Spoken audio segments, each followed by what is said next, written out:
So,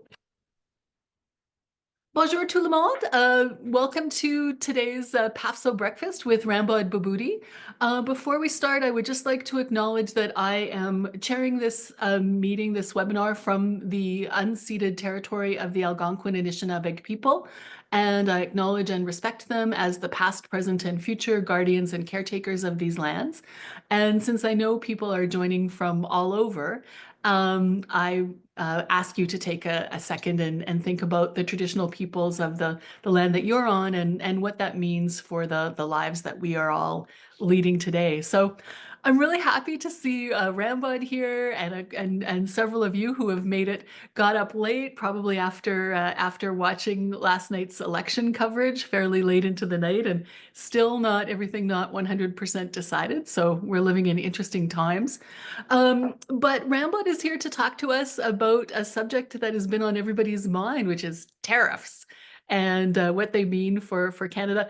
I first met Rambod well in the last century. We won't necessarily get into details about exactly when that was, when we were both young and eager FS1s, just starting out.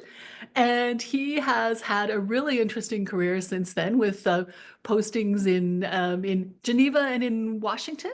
Am I Brussels? Sorry, I don't know why Washington popped into my mind. And then at finance, worked at finance, and where he did all kinds of interesting things. And then has been in private law practice really for the last little while, both in Geneva and now here in Ottawa, and is really one of the country's leading experts on tariffs and what they mean, advising all kinds of big companies, governments, regularly appearing on various news shows and podcasts to tell us what it is all about. So I'm hoping that we can get some of your wisdom here. Rambod, I'm not going to do a big introduction because I think people would like to hear about your career from you, but also because we want to give you a chance to talk. So I'll take my little landing page off so we can have the whole screen and things look a little bit more conversational. And I turn over the floor to you. So welcome and thank you. Thank you, Pam. It's a pleasure to be here, and I hope to have a conversation rather than a presentation. Et bien sûr, si jamais vous avez des questions en français, en anglais, en persan et même en allemand, si la question est assez simple, je peux répondre dans les deux langues officielles du Canada ainsi que d'autres. So I gave a talk to a conference just this past Thursday, and I said that until recently, trade lawyers have been toiling in relative obscurity, and I have to add, in well-merited obscurity,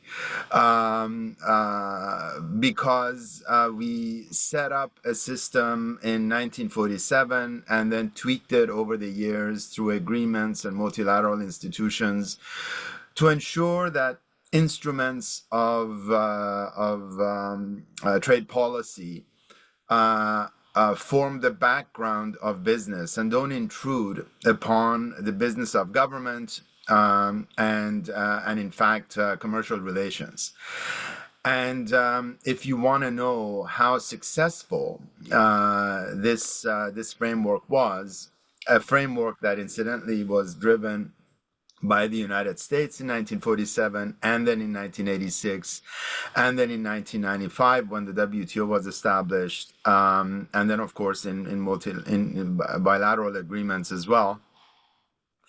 If you want to know how successful that system was, reflect on the fact that in 2018, 2019, before sort of the organs of multilateralism ground to a halt, we had $28 trillion annually of global trade and only about 20 major trade disputes in the WTO. It doesn't mean that friction didn't exist, but it gives you a good sense of how many trade policy instruments basically receded into the background, and the big fights were not over those. The big fights were over domestic policy space. So 6 years later, here we are. So what are tariffs? A tariff is very simply, a customs tariff is very simply a tax on imports.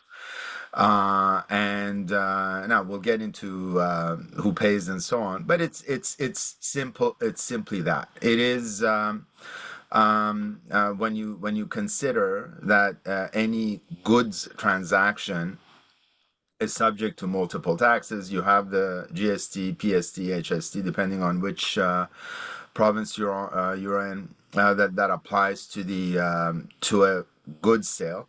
You have an excise tax that's hidden in the price of a good, like the excise tax on alcohol, or if you're a smoker, on cigarettes.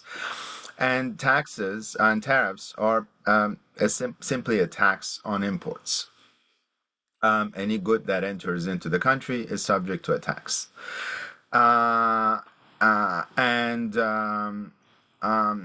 in constitutional terms, in Canada, tariffs were assigned to the federal government for two reasons. The more obvious reason is, of course, that tariffs are a matter of international trade and commerce, so that was something that's already set out. But also, and this we'll get into a bit later, tariffs are direct tax, are a form of indirect tax. That is to say, the person who pays the tax is not always aware that they are paying the tax. And as you may know, provinces may only impose direct taxes and not indirect taxes. And this assignment of responsibility was fundamentally a democratic decision. It was because the founders in their wisdom wanted to make sure that if provinces impose taxes, they impose them in a way that are visible, in ways that are visible, rather than in a hidden way. Which again, tariffs are not, and no one of you, unless you're in the business, know actually how much a good that you're wearing has a what the percentage of tariff is, and that's the challenge. So tariffs are not a new phenomenon. Of course, they've been going on for a long time. The oldest example of a customs tariff we have is on Estelle in Palmyra in Syria, going back to 160 AD. Now, I'm sure there were tariffs before then, but that's the oldest evidence we have. Who pays the tariff? Well, there's a lot of confusion around who pays the tariffs, and that confusion is partly intentional to muddy the waters, and partly unintentional in that whoever engages it is just doesn't know what they're talking about. But if you've ever ordered anything online, you know who pay, and it comes in from a country, or it's on a good that has to pay the tariff. You already know who pays the tariff. You do. The consumer does. When they import, and whoever buys the good in Canada, buys an exported good, they're the ones who pay it. So that's called the importer of record. A company that sells into the United States to another entity will end up paying the tax that is imposed by the United States at the border. So that's who pays. Now, there are arrangements that companies can make about transferring that cost, but in purely technical terms, it's the importer of record that pays the tax. And again, you can see why. I mean, the point is to collect the tax, and if the exporter is in China or Uzbekistan or Iraq or wherever, the CBSA isn't going to be able to go after them. The CBSA, like any tax authority, wants someone they can go after. and get the money from. And so whoever is importing the good ends up paying the tax or the tariff. Uh, so why do we impose tariffs? Well, in for essentially two reasons. One is historically, and for Western industrialized countries until the First World War, it was to raise revenue. Yeah, it's as simple as that. And for developing and least developed countries, that remains one of the major reasons. And the idea is basically that the borders are easy to control. If you don't have a well-developed domestic taxation authority, that's the easiest way to collect money. Also, who imports? Right. So in most instances, when we're talking about, imports of food and whatever, that's one thing. But a lot of, again, in developing and least developed countries, imported goods are luxury goods. And so the sense is, if you're importing a car, you have to bear the burden of paying the tax on that car rather than um, and basically help the local economy by adding to the revenue stream rather than for example local cars. So that's one objective, and the other objective is protectionism. Now let me just, because it comes up later, in terms of revenue raising, we shouldn't underestimate the importance of the revenue stream of tariffs in the 19th century for developed countries. In the United States, um, in fact, the tariffs were raising so much money that in 1890, the US government reduced tariffs because it had too much money and didn't know what to do with them, with the money. This is the time when defense wasn't an issue. Social programs weren't an issue, and so on and so forth. So it is true that in certain tranches and for certain periods, tariffs do serve a revenue-raising function and can serve a revenue-raising function. Now, they also serve another function, and that's protectionism.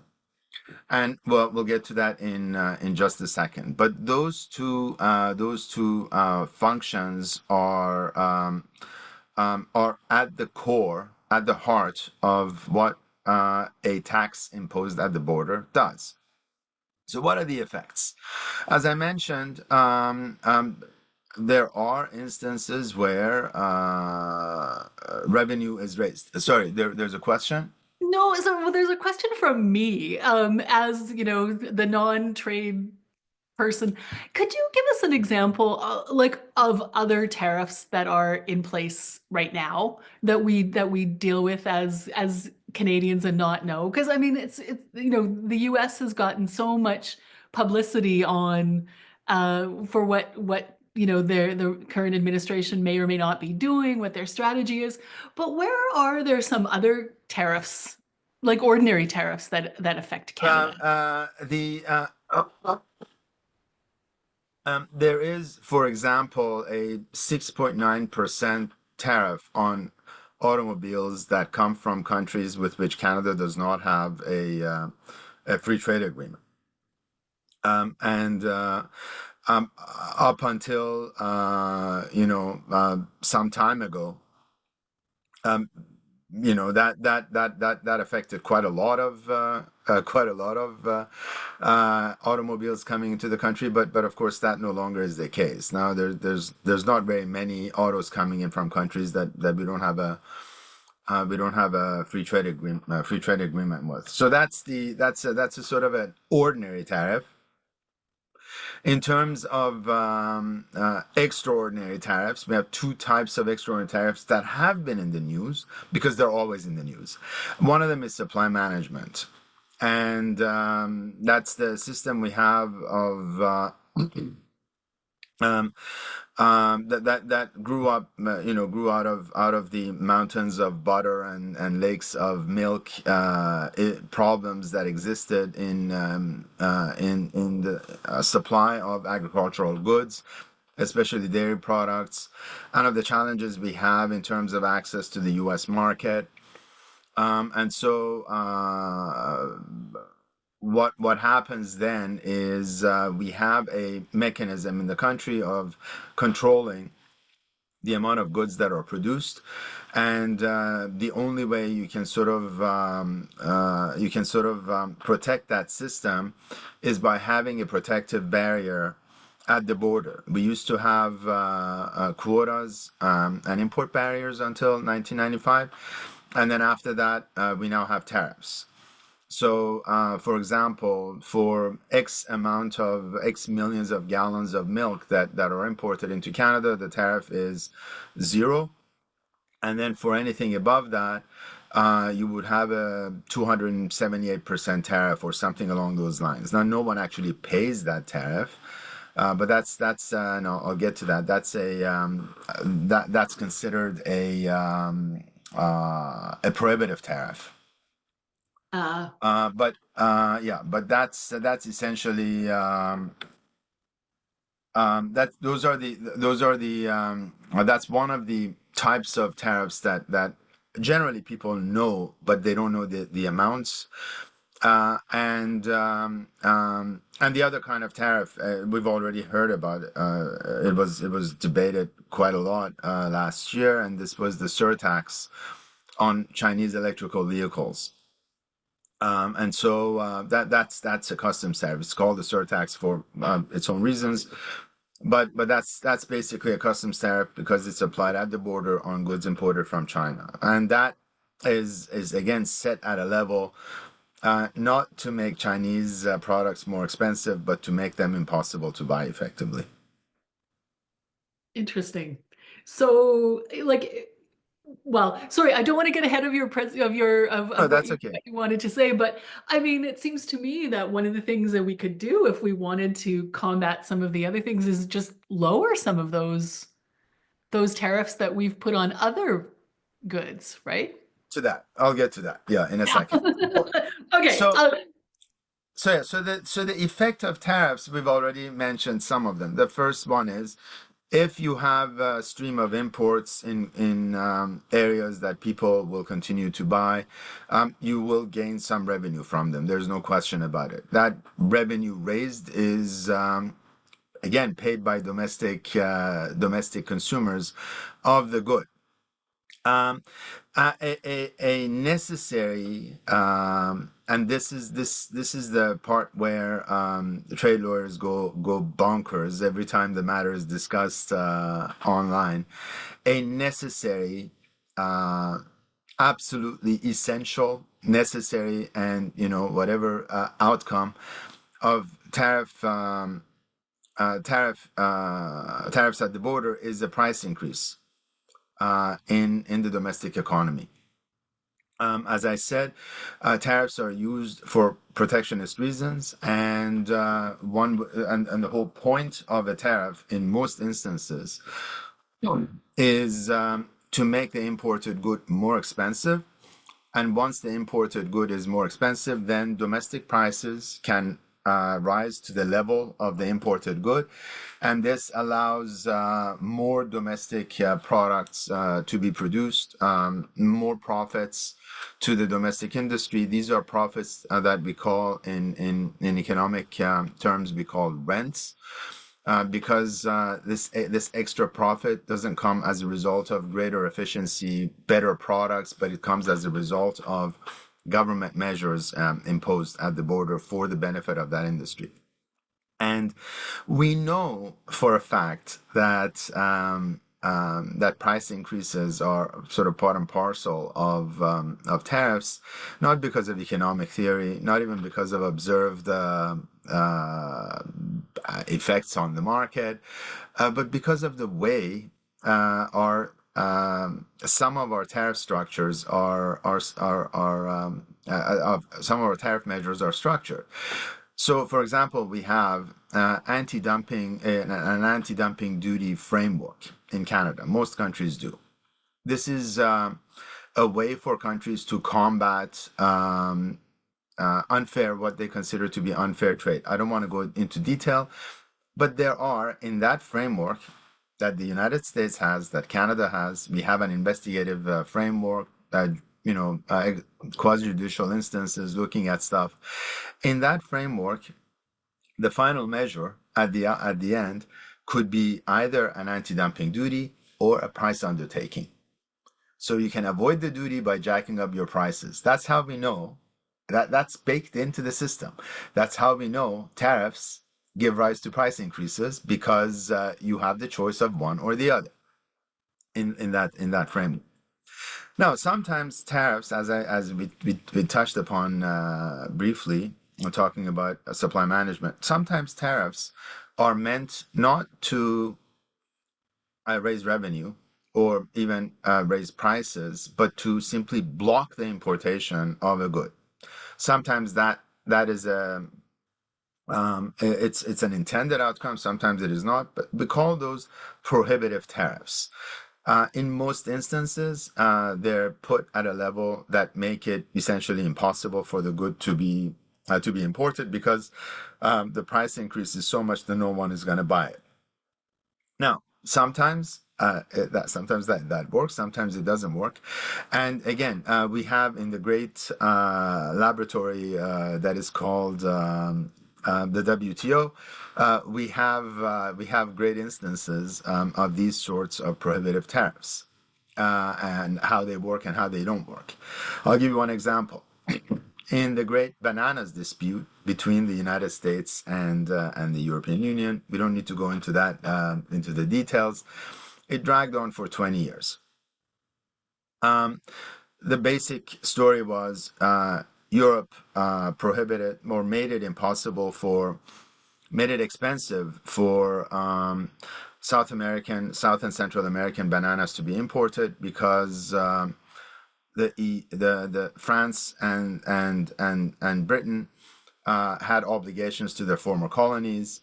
Um, Bananas from their former colonies were not competitive with South and Central American bananas, so they imposed measures at the border to limit the importation of those bananas. And who owns most banana plantations in Central and South America? Americans do. So essentially, this went on, and the EU was not budging. This was not a popular measure because the biggest banana eaters in Europe are not the French or the Brits, but Germans.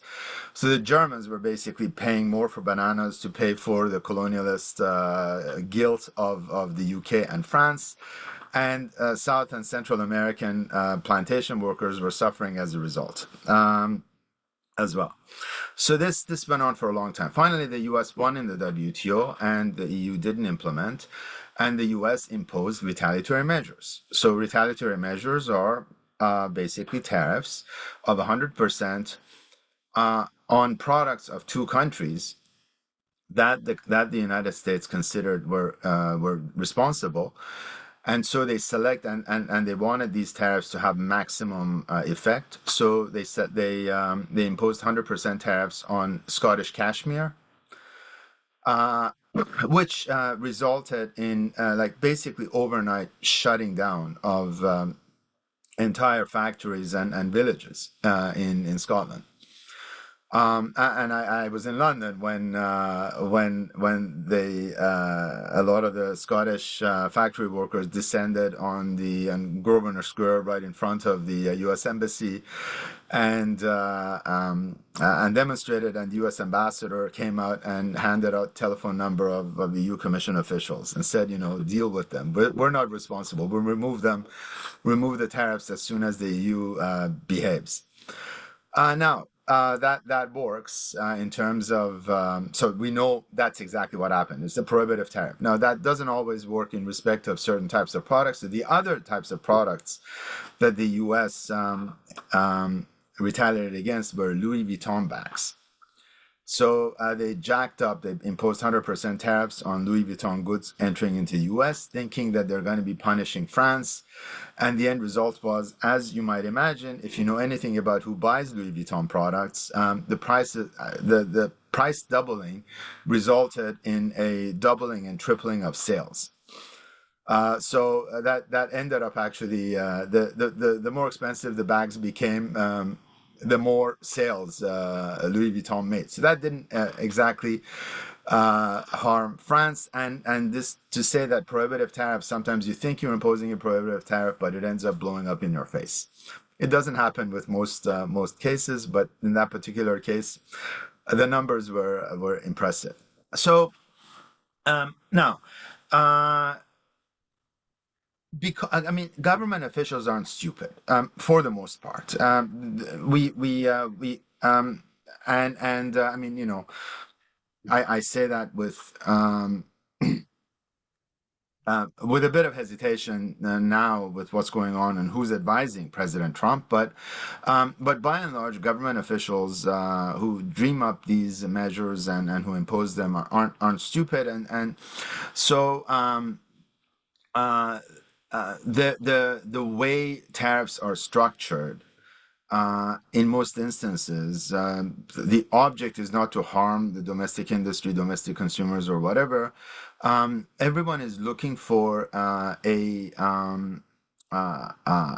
I call a unicorn, basically, which is an optimal tariff.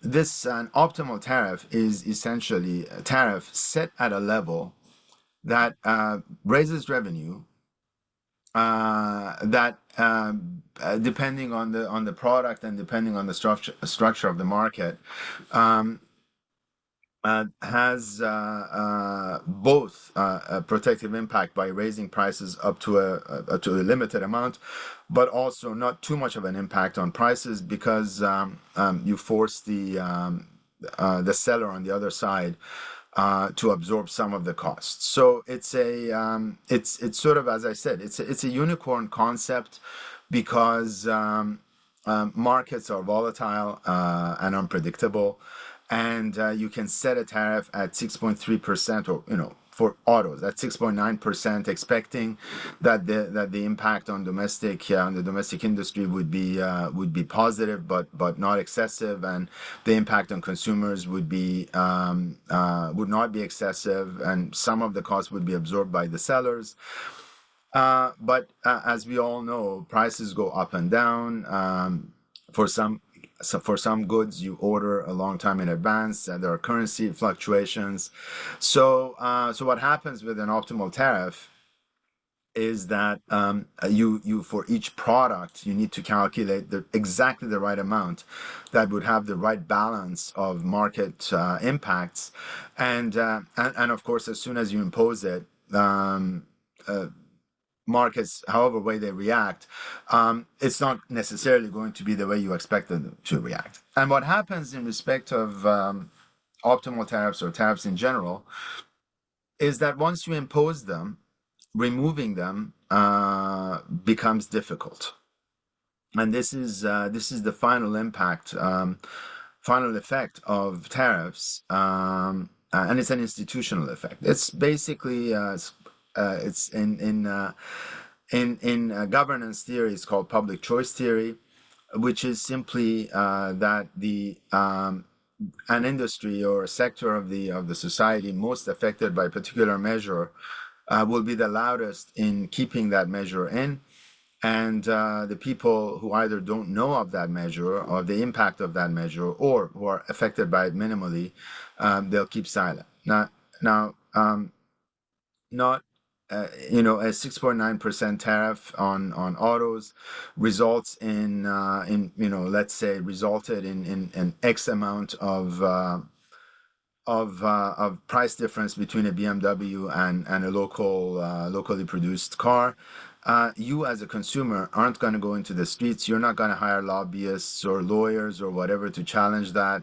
You will absorb the cost. Whereas the auto industry obviously had very powerful lobbyists and connections and political connections and so on to continue those protective tariffs. Now, this is in respect of every every sort of special type of measure. If you have a broad-based measure, no one's going to spend money to keep them in place. No one's going to spend money to get exemptions.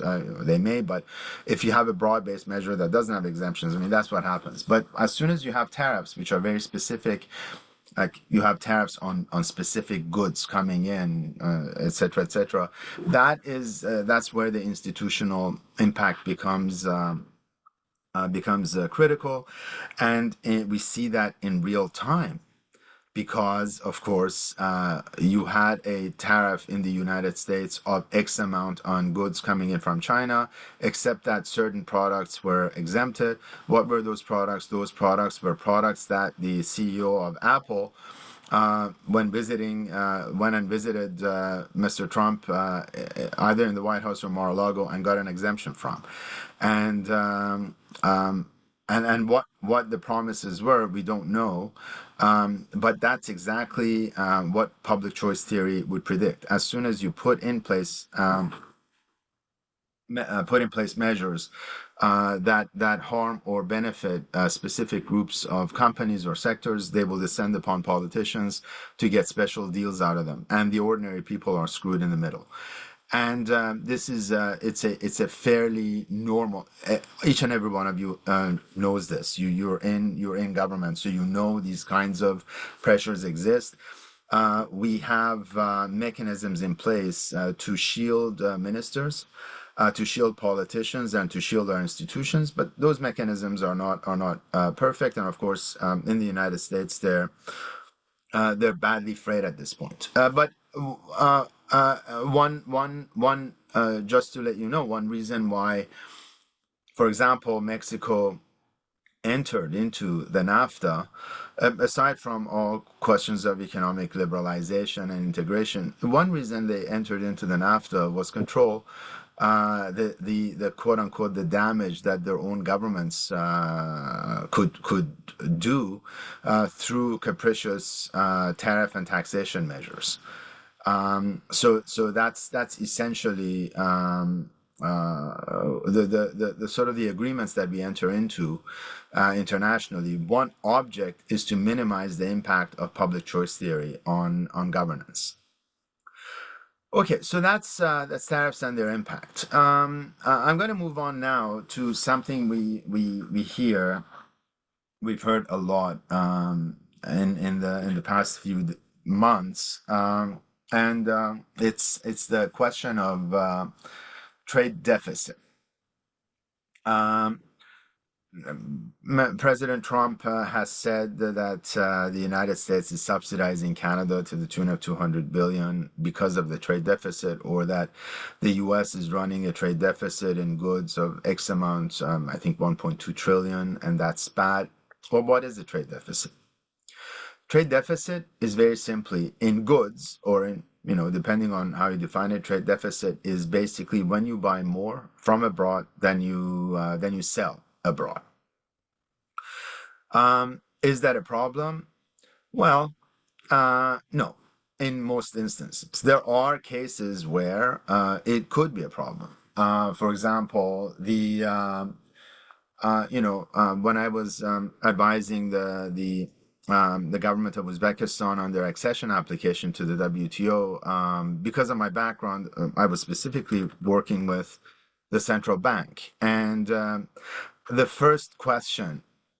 Literally, the first question that the deputy governor of the Uzbek central bank put to me was, uh, if we join the WTO, can we continue to impose measures for balance of payment reasons?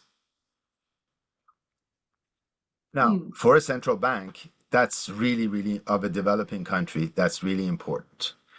And why? Because very simply, balance of payments is how much um, how much in earnings, in foreign currency earnings, does a country have in order to pay for essential goods that it needs to import. Some countries need to import vast quantities of food. That requires hard currency. Some countries need to import, like Uzbekistan, need to import heavy machinery in order to have their industry function. And for countries that are either developing or least developed and that don't have vast resources, balance of payments, that is the balance between outgoing hard currency and the capacity to earn hard currency, yeah, it's really important.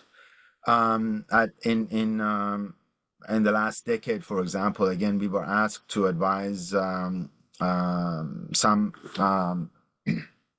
companies and governments in respect of foreign currency measures that the Central African Bank had imposed following the IMF recommendations. Well, not recommendations, actually prescriptions.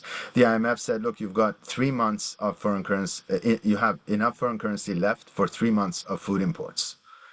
And if there is, for example, if there were to be a drop in oil prices, you wouldn't be able to raise more foreign currency after that. And that actually means you won't be able to buy food for your own people. So they said you need to impose controls on foreign currency exchange so that there's less outflow of foreign currency than there is inflow. And that type of thing is not unusual in developing countries, except that and for most developing and least developed countries, that balance is achieved through balance of exports in goods and imports in goods. It's almost entirely a goods issue. Now, the United States is not the Central African Republic, not yet, at any rate. It's not also Uzbekistan. The United States benefits from another thing, another concept, and that's called the current account balance. Vast amounts of money pour into the United States through IP, services, and other non-goods related transfers. American companies are making money all over the world, and that money actually ends up, whether or not there is a goods trade, that money ends up coming into the U.S. So the U.S. is not at any point at risk of running out of money to buy imports. In fact, the reason it can afford to buy, $1 trillion more in imports than it exports in goods is that it is making money in other ways in these other areas, and so and of course the U.S. dollar is the reserve currency of the world. Everyone buys U.S. bonds. Everyone buys whatever the U.S., however much the U.S. prints in dollar terms, and so the whole notion, number one, of a trade deficit in respect of the U.S. is as a problem is something of a non-issue because it actually ignores the source of U.S. wealth is not necessarily the goods trade it engages in, but also the extra money it earns from, for example, intellectual property, and in terms of services and so on. And of course, the number itself is not accurate. The trade deficit, Canada-U.S. trade deficit, is in the order of about $60-70 billion. If you take out oil, which is $140 billion of exports into the U.S., if you take out oil, that trade deficit just vanishes, and Canada ends up having a trade. The U.S. ends up having a trade surplus with Canada in terms of, for example, manufactured goods. and a lot of other goods. So we continue to be the providers of resources to the United States. They buy 5.5 million barrels of oil a day from us, because it's actually cheaper than if they bought it elsewhere. Because we have a captive market in the U.S. And so the actual trade deficit, the number isn't right, the concept isn't right. Nobody's subsidizing anything. And if anything, we're subsidizing them by selling our oil at a couple of dollars per barrel, so tens of millions every day, lower than global market prices. Okay. So that brings us to the specific instances of U.S. tariffs. Now, the whole thing began not on November 25th. That's when President Trump announced his intention to impose tariffs on Canada and Mexico, but it began actually in the 1980s. President Trump has loved tariffs since the 1980s. Somehow he got it into his head that foreign governments pay tariffs, and somehow he got into his head that um, that anything that the U.S.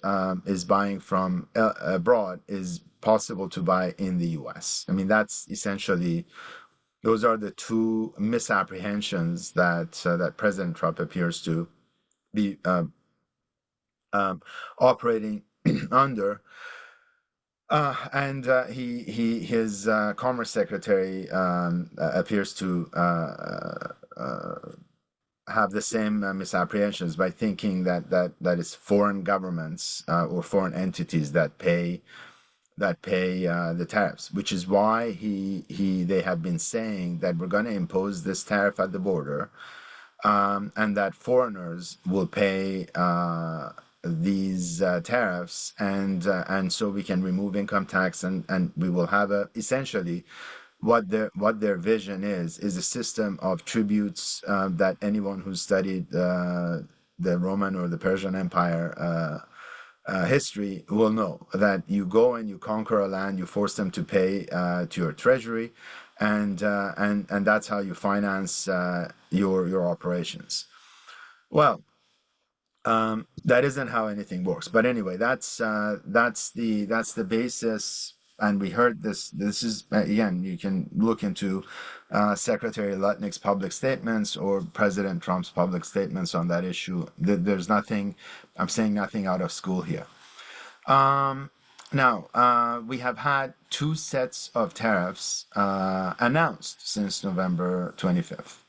The first set are broad-based tariffs, and these were the tariffs justified first on the grounds of fentanyl and migrants. And neither fentanyl nor migrants were the reason for the imposition of tariffs. It was disheartening to see so many commentators in the Canadian media fall for it. Just brainworms is my only explanation for it.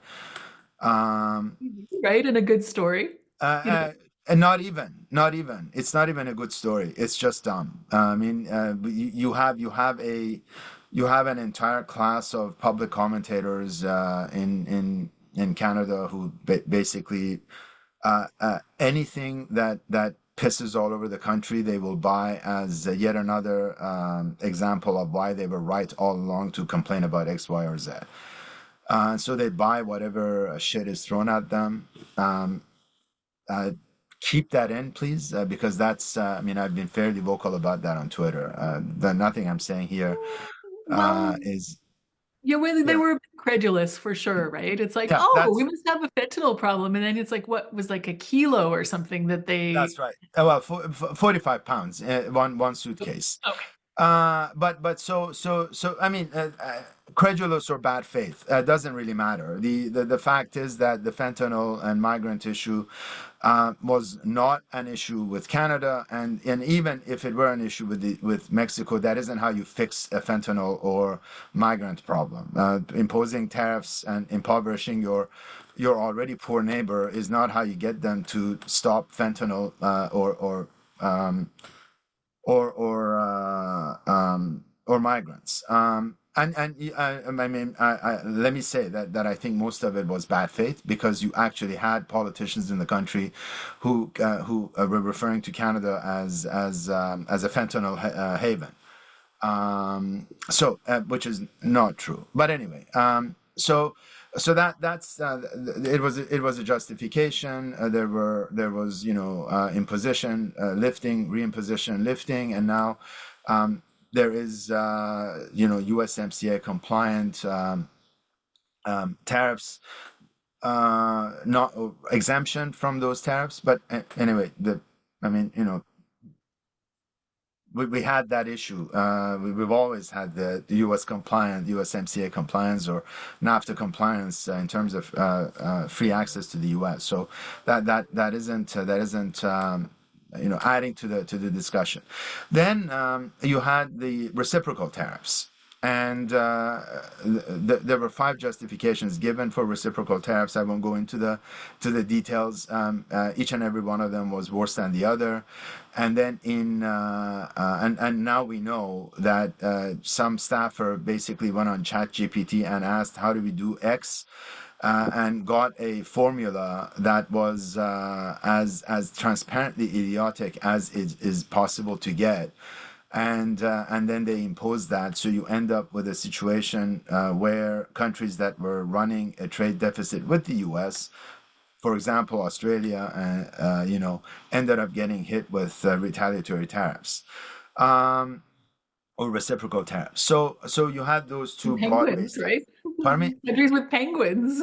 Right, right, and then the penguin, the two penguin territories.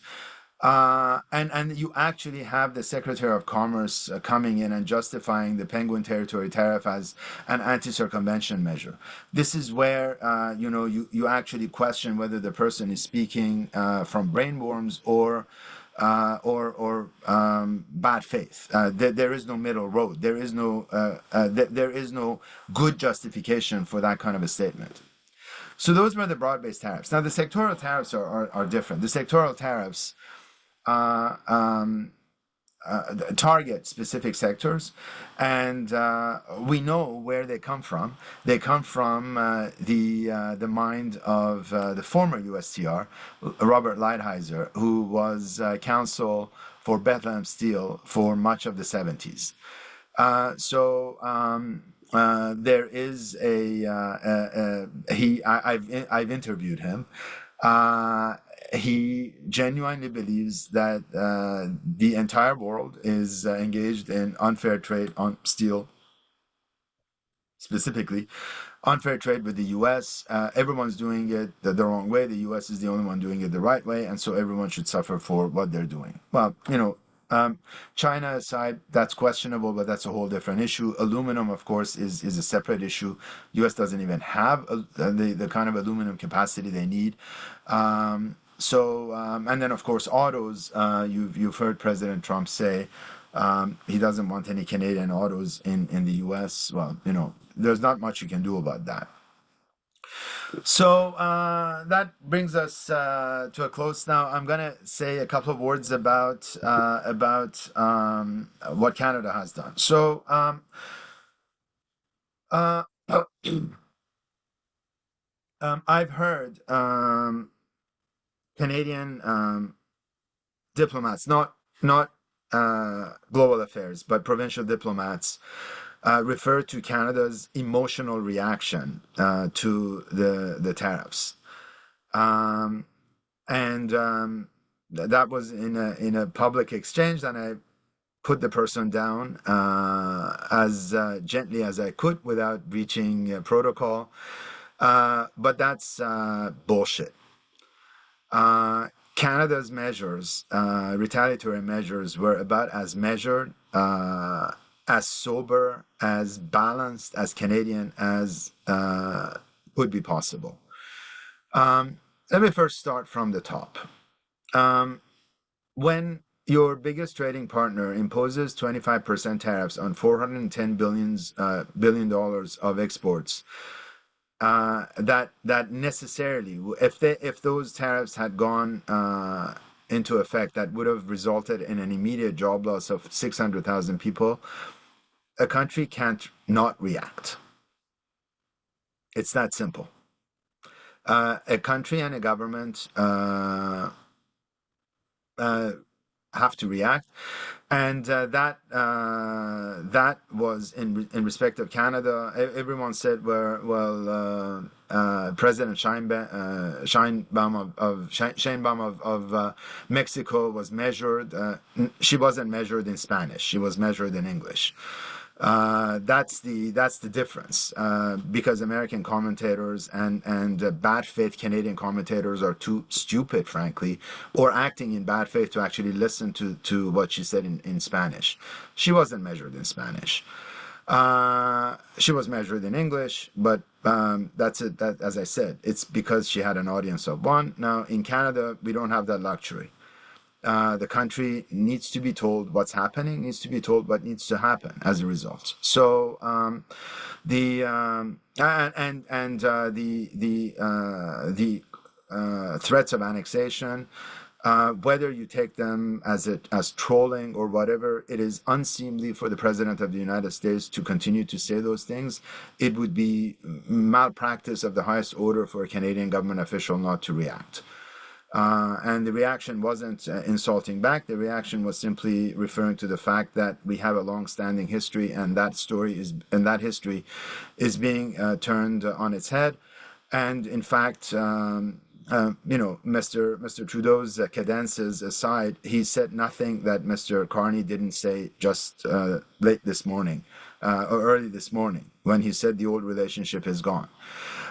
So on the question of emotionalism and so on and so forth, the speeches aside, the actual measures put in place were fairly sober in reaction to a 25% tariff across the board.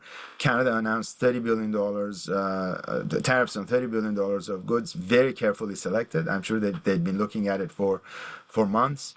To have maximum effect in red states, and then and even those measures were subject to remissions, which of course U.S. measures were not.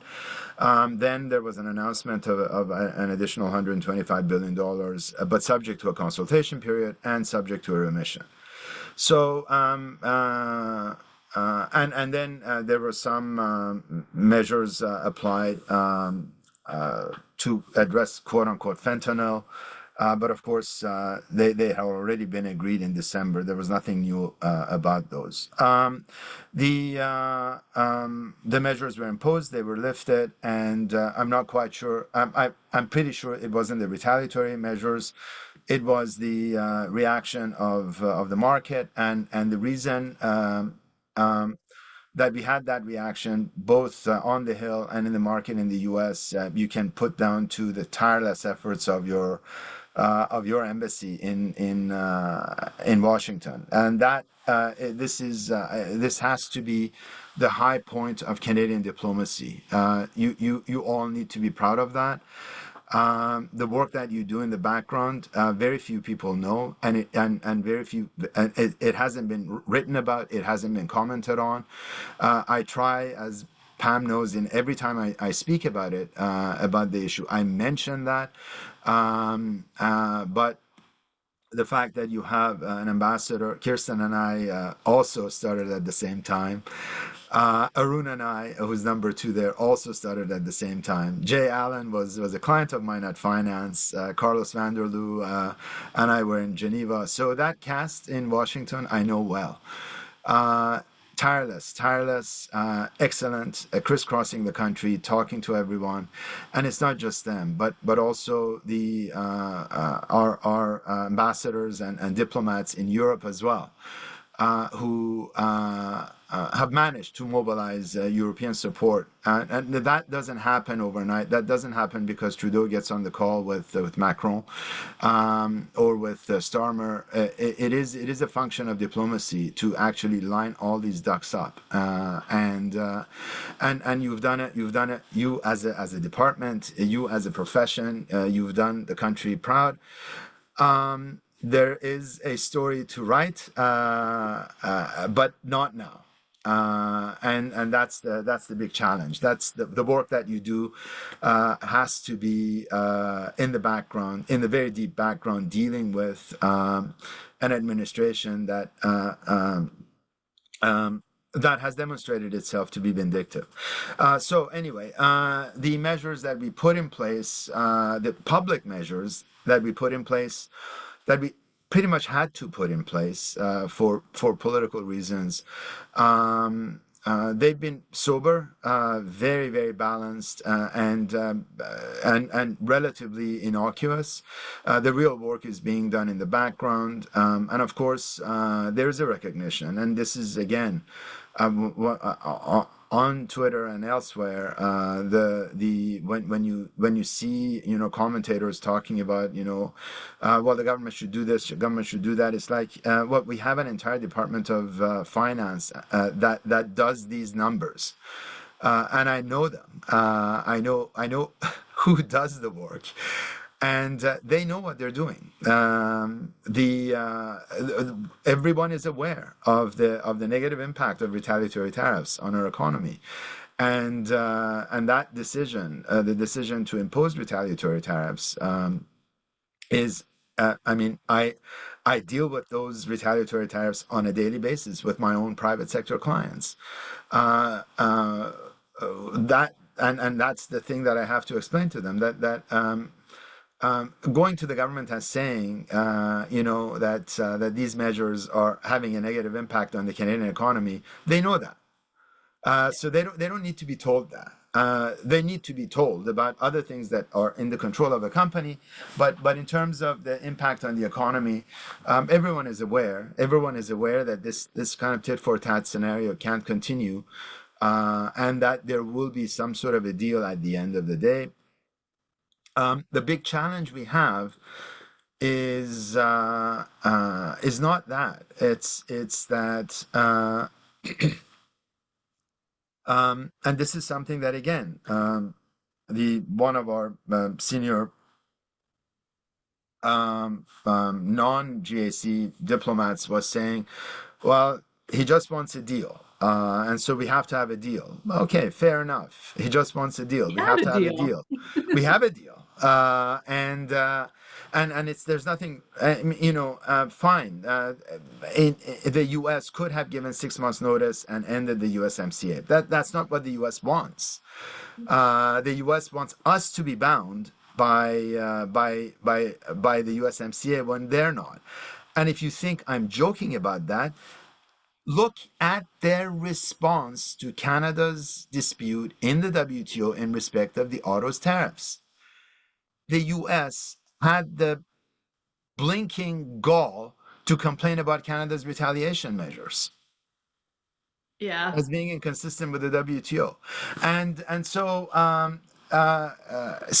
and, that's the framework we're at. So we will have a deal. That deal will last to the extent that it is a deal extorted out of Canada as a result of force majeure. That will last until the end of um, this administration's life, which could be 20th January 2029, or if President Trump reinstalls himself somehow as president for life until the balance of his administration on that basis. But that's the challenge we have. We will have a deal. That deal will calm the markets down, allow people in Secretary Bessant's circle to do a bit of insider trading, as seems to have happened, and make more money on the back of the average investor in the U.S. who's losing their shirts in this turmoil. But that's the but then that deal will last however long it will last, and not a minute longer, which is to say, who knows? So that's the big challenge we have in terms of the deal. Yes, a deal, great. Come up with an agreement. But the United States president is on the record as saying when he doesn't think the agreement is having an immediate return, he will abrogate the agreement. Well, he will aggregate, he'll violate it, and then hold you to the agreement. So I'm going to stop right there, and I hope that I haven't put people to sleep, and that there is a conversation to be had. Yes, so folks, if you want to talk, you could put up your little hand, and I can make you a panelist so that you can have an opportunity to talk if you want to ask your question live, or you could put it in the Q&A box. But maybe until we give people a chance to come up with their questions, Ramba, do you see? I mean, I know this is a little bit out of your expert framework, but I know that you probably have opinions on this. Do you see any opportunities for Canada in all of this? I mean, I guess maybe I have the bias to say, don't waste a good crisis. Are there things that we could be doing? And also, to me, like I guess we always have a rationality bias, right? We want to look at the what's going on and we want to see that there is some kind of a strategy or something behind this. But I don't see what the US administration what they can be wanting really to get out of this. I mean, I've heard different theories that, this is really not aimed at this uncertainty about tariffs is not really aimed at the target countries, that it is intended to drive investment back to the US and encourage manufacturers to put their manufacturing back there. But if they're going to do that, don't they have to keep the tariffs in place to make it worthwhile for that to happen, rather than this constant kind of back and forth? Like I saw that they backed down on some of the tariffs for imported cell phones, which basically meant that Apple gets a break when they're not doing their manufacturing in the US, but the ones that are actually assembling parts and having factories in the US are punished. Like it just doesn't seem logical. Also, I've heard, they want to drive money out of the stock market and into treasury bills and so on in anticipation of refinancing their debt and so on. But that doesn't seem to make sense. Like their subsequent actions are not supporting that, at least in my non-economic brain. Like, do you think we're just looking for something because we want to see an explanation, or is there something behind it? On the second point, my there are I think if you want to see a mastermind operating behind the scenes, you'll see it. Um,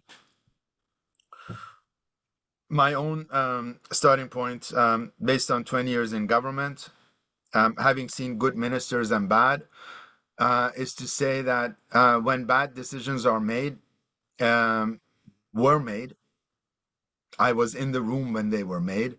It wasn't because the minister in question had and I have to say, I've worked with excellent ministers on both sides, and I've reported to either directly or indirectly on both sides of the aisle. But we all know we've had bad ministers, and I challenge anyone who's ever worked with a bad minister or bad minister's office to tell me that there's a rational mind working behind it. When I have a minister dealing with a national economic measure by responding that I need to worry about voters in north of X street in my riding, um, that is a dumb minister, and decisions out of that office are going to be dumb, and there's not going to be and the future comportment of that minister in public has also proven that he's a dumb person. So a dumb person in an important office will give rise to dumb decisions. Surrounded by a bunch of 24-year-olds, one of whom was one of my students and a C student, to put it at that. So every time he's talking, I remember his exam mark, and think, it's astonishing that this is a decision-making framework. Uh, so I firmly believe that most instances of bad government arise out of just bad people. And that there is no, I don't see, as I said, Mr. Trump likes tariffs. He views the entire U.S. economic history in terms of what happened between 1873 and 1890. He has done nothing to disabuse me of that understanding. In fact, he's everything he says and everything he does and everything his advisors say and do suggests that that is the case. So I'll take uh, I'll take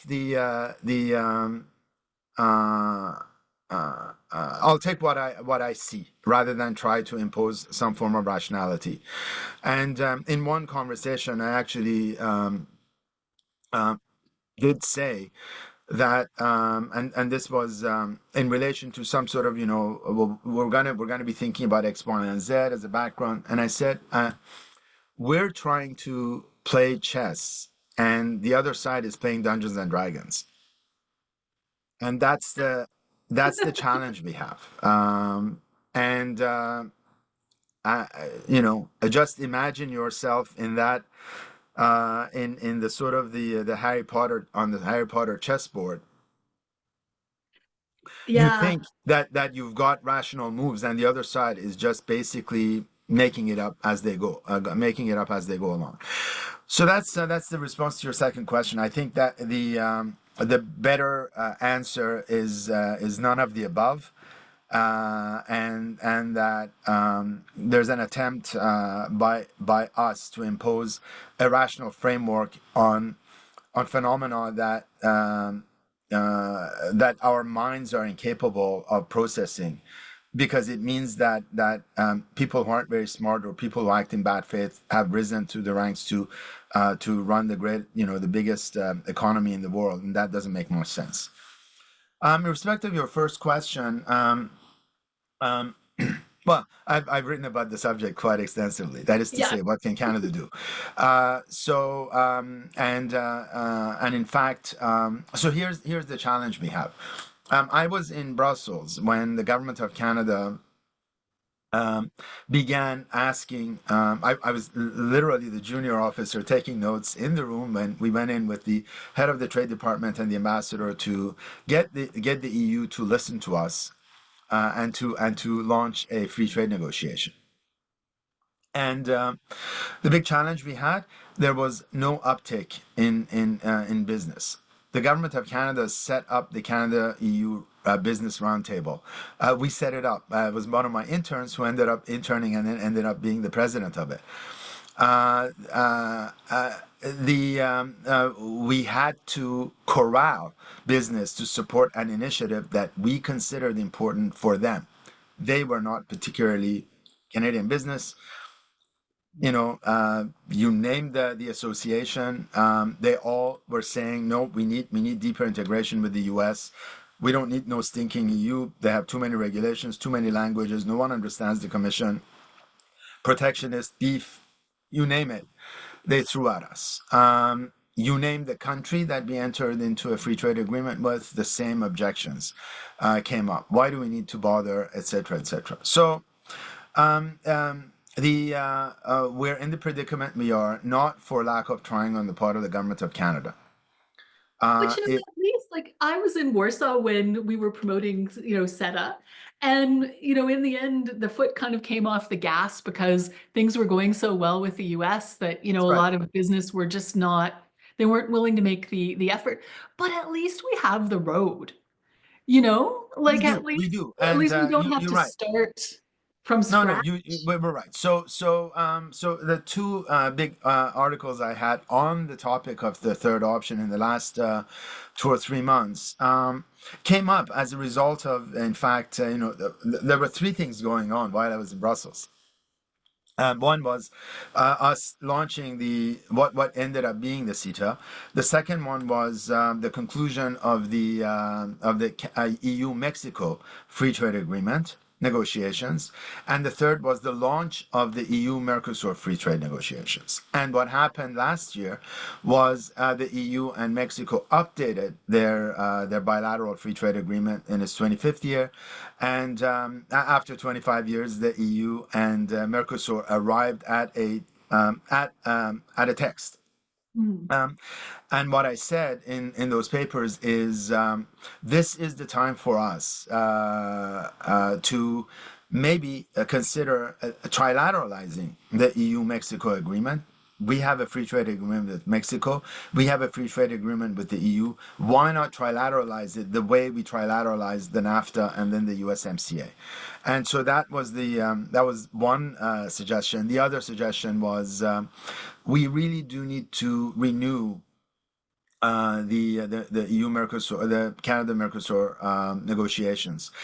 For the better part of 2 decades, we could not do anything with Mercosur because of the long-running Bombardier Embraer dispute. I began my career as a trade litigator, working on that dispute starting in 1996, and that basically, and then the dispute finally, the last bit of the dispute finally resolved itself in 2019, sorry. So almost, well, in 2020, some odd years later. Um, that is no longer a bone of contention between Canada and Brazil, and so I think that there's a possibility there that we need to exploit.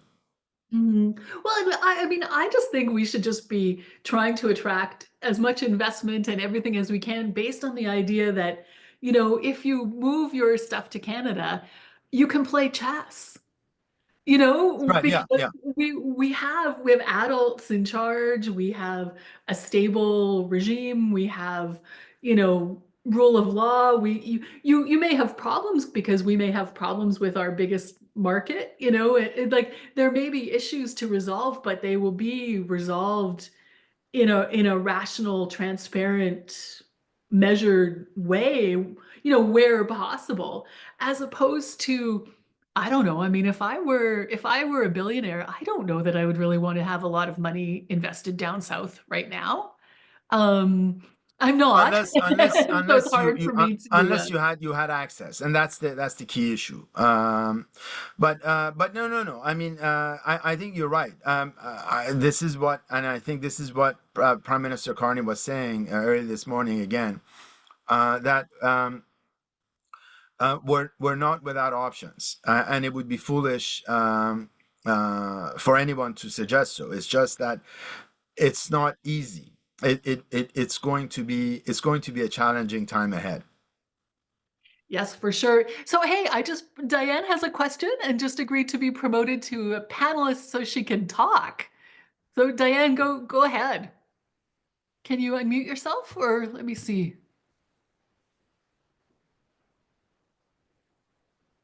Oh, now you're muted again. Sorry, I don't know you're not, Can you hear what? me? Yes, we can hear you. Yes. Okay. I'm not, I'm out of practice. Sorry. I'm retired now. Hi, it's Diane Starouk here. Thanks for this, Rambod. Very interesting. Now that I'm retired, I'm following the newspapers closely, so I jumped on the possibility to hear the inside scoop from a former colleague.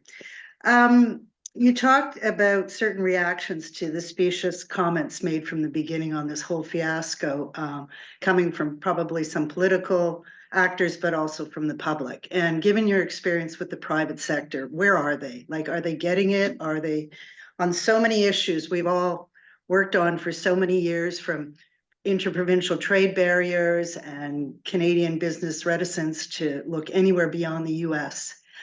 Do you think, or are you seeing signs, more specifically, given your current work with the private sector, that Canadian business, Canadian public, Canadian politicians are ready to make some of the radical changes that, those of us in the business have recognized are needed for a long time, but really, really are needed now?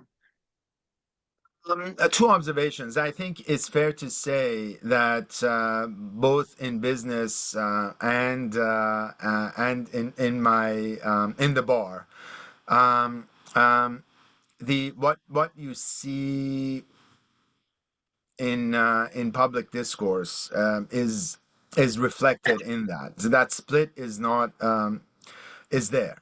So I've been on business calls with in conferences with people saying, well, why don't we just make a deal on fentanyl? Why don't we just make it? Why don't we just give up supply management? And I've had to say that because those aren't the issues, and when you present evidence, well, here's what President Trump says, and they say basically anything President Trump says that doesn't fit within their pre-existing framework, they dismiss as trolling, and everything President Trump says that fits within their existing framework is true. So on fentanyl, what President Trump says fentanyl, and I said, yeah, but he also said this. Oh no, but he's just saying that. Mm-hmm. Right. So I think that's one of the challenges for you guys. Well, not you're retired, but for you guys, the rest, the policymakers, to deal with because the as Pam said, um, the impulse to impose rationality on fundamentally incomprehensible phenomena is so strong that you will basically pick and choose evidence. So I, I think in my I mean that could also be said of me, no question about it. But I think what I can say is that when I was discussing more broadly, when I was discussing November 5th and its impact on Canada, it's fair to say that most people thought I was being a catastrophist. Mm. And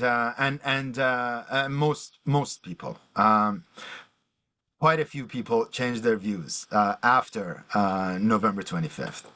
But even then, there was a sense that he couldn't possibly do it. And then February 1st came and it happened, and that's when sort of I had people calling, writing, saying, "Well, you might have had a point." And what I kept saying is that I I wish I was wrong. So my what I was seeing, the evidence I was seeing, it made no sense economically, but it made every sense in terms of the person and the persons who were going to be in charge, and I think there is in that sense. What was missing and what is missing in a lot of discourse is what I've described as moral imagination.